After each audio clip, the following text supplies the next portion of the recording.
Hello, welcome back to the field. Today I am making the sad call that this channel is going to have to close temporarily at least. The main reason is that I've got no rain. We're in such a drought here, it's unbelievable. I'm taking up crops and the soil underneath is bone dry, so I can't replant anything, not even green manures. I'll just show you a crop of mustard and buckwheat I've planted. So admittedly this is on unimproved land, but I thought buckwheat and mustard are normally quite fussy and they should be fine, but before they're even really getting started, they're running into seed. These plants are tiny, they've got no growth on them. It's probably a waste of time here at the moment.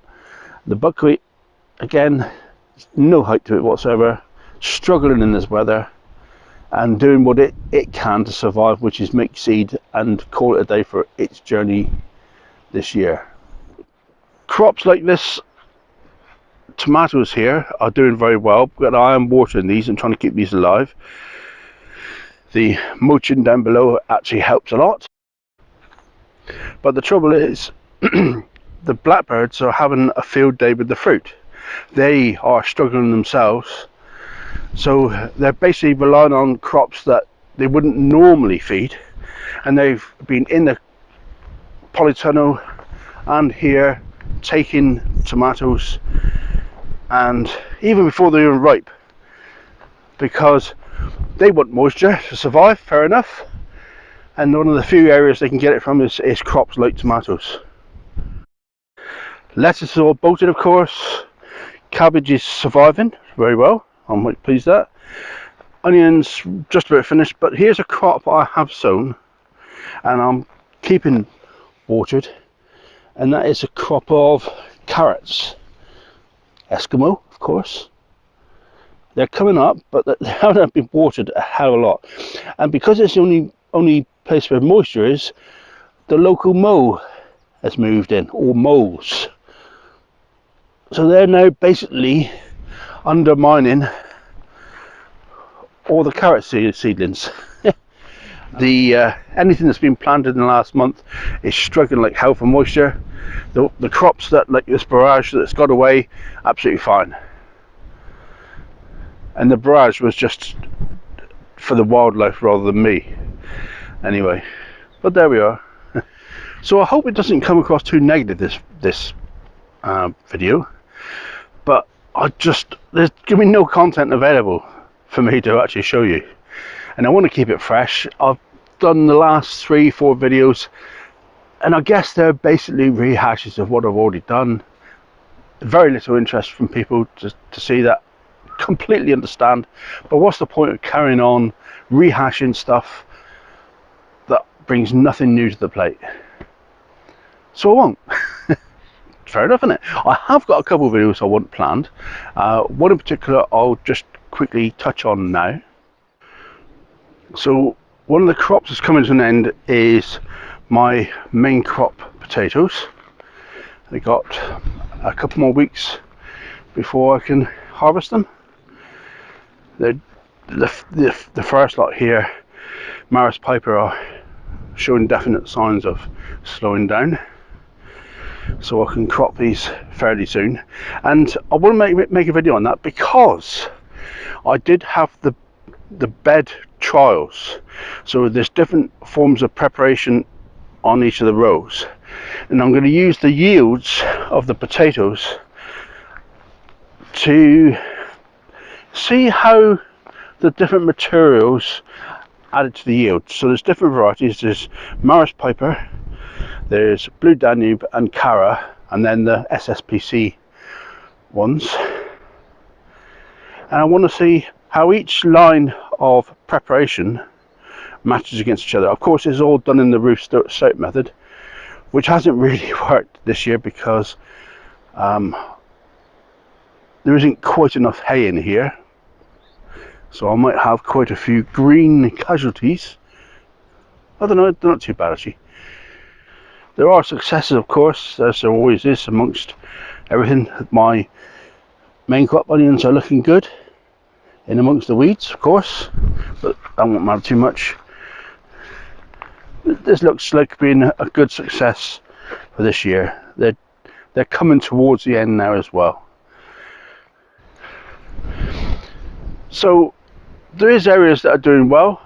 The Polytunnel's a bit of a roaring success, and I'll just do a quick tour of that now just to document how it's doing. And the crops that are coming out of the ground that have had the moisture have done well. It's just that moving forward from here until I get rain, meaningful rain, it's a waste of time me being up here battling against these elements. I feel quite sad to let it end like this year, but without moisture nothing's going to grow, and I'm just making a failure for myself. I've got good stacks of compost in for next year. In the autumn I've got plenty of plans. I've got plenty of expansion plans for next year, because I'm not going to get caught out like this again. Oh, right, interesting. The rooks are having a fight with the chickens. Interesting. So I've retreated to the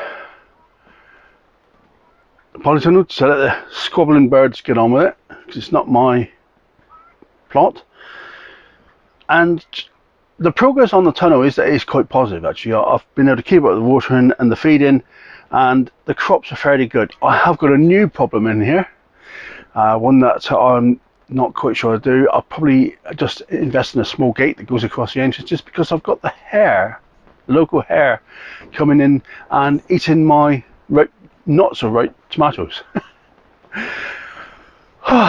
One problem after another. Again, they're after the moisture, you see, because this is not behaviour that you would get from these wild creatures anyway. They wouldn't come into an environment like this and seek to take crops because it's too much risk for them, but they're desperate for moisture. The local little stream down there is down to a tiny trickle. There's virtually nothing left. I was hoping to make a small dam down there and cure my water problems, but I don't want to stop that flow. There's too little of it. So that again is another thwarted plan. Let me show you how the greenhouse is actually doing. So the pots that are really struggling are the ones like these, the small pots. Normally they'd be able to cope with the amount of moisture they have or haven't got, because there is sufficient moisture down in the soil underneath, and the roots are out and away, but there's just enough moisture to thrive, shall we say. The Brad's Atomic are coming on nicely for a late crop. Someone's feasted on that tomato, so I'll have to remove that one. Here's a good example, look. This is where the hare's come in on his back legs and eaten the tomato, and there's when he's oiked off. There we are. So that's a new problem for me. I haven't had this one before, but I think it's going to be an easy to solve one. The interesting thing is they've gone for this variety first. This is Lulu's Best, which is a new variety on me, but they've given the taste test a big bonus, because if they've gone for those first and they've ignored my staple tomato of Pauline, it must mean that those Lulus must be good. They have had a couple of the tomatoes, they've knocked those off there and had more. This is comfrey mulch, by the way. I chopped the comfrey down, laid it down to try and conserve some moisture, but it's gone so dry and crispy, I think that's a bit of a failure. You see how with these, the moisture has spread out. There is moisture down the ground from the watering. Peppers are a challenge in this climate in pots. Really they should be in beds where it'd be much easier to manage the crop. they're small, spindly little things. Not really much good at all. Not much of a crop. Aubergines coming on, they love the heat, but of course they're struggling with the lack of moisture as well. One bed that has worked really well is this bed here. This is of sweet aperitif and sweet million tomatoes with the odd sun growth thrown in, and these are all doing well. They're up to what, 6 foot. The soil was dug soil. Sorry to all you no diggers, but it was dug soil because it was virgin land. Excuse me. Sorry, a horsefly was after me. Cucumbers are doing really well. These are well up the poles now. This one was my biggest one, and then I was pruning the bottom shoots off. Now I pruned through the stem and the rope and everything. What a fool! This one looks like he's succumbing to some sort of virus, so I've got to get rid of this one. These are gherkins and mini munch. Gherkins and cucumbers. Mini munch is coming along very nicely. And then we go into the melons. Now then, this is the first time growing melons, and there is signs that it's going to fruit, like this one here, but there's no fruit set yet that I can see, which is mildly disappointing and not unsurprising considering I'm a complete novice at it. I must be doing something wrong. We'll see if we get a crop. The plants are looking very healthy though, up to the top bar in some cases. So I must be doing something right, even if they're not accepting the conditions and making fruit for me. The last crop in here I'll show you is my sweet potatoes in buckets. These are coming along very nicely. These won't be ready till September. If I can keep the water flowing, these will be fine, but it'll be very much water dependent. There is a chance we'll have a hosepipe ban, and I water by going home, taking a trailer, filling up containers via the hosepipe, loading into the trailer and bringing it up here. If they ban the hose pipes, that could be a problem. In past years they've ignored the fact that if you're doing crops, but sense doesn't always come into modern society very well, does it?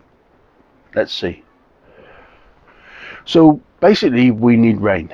If we don't get rain, that field is a write-off until it does rain. There's no point in me showing you success or failures and moaning about the weather because nobody wants to watch that. I will be bringing you updates from a couple of the factors like the potato crop and perhaps the polytunnel, see how that actually pans out, because it's interesting. And I've got other plans, but a lot of it is dependent on the weather behaving, and it's not going to be set very fair until August, September.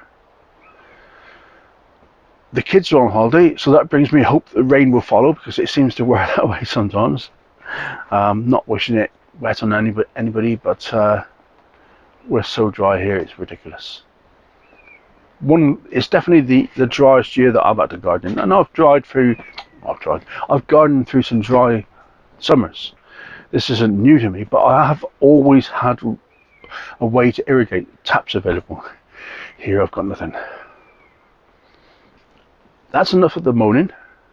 I hope it's been okay for you to watch, but it just gives you an explanation of why I may not be producing, well, I won't be producing videos regularly until such times as the conditions drastically change. Thank you very much for joining me. So I was distracted by a bee. A simple soul I am. I like to see the creatures that get in here get out. The horseflies can get stuffed, but the bees and the butterflies get helped out, and I'm off to rescue that one up there. So thank you very much for joining me. I'll see you on the next one, guys. Bye for now.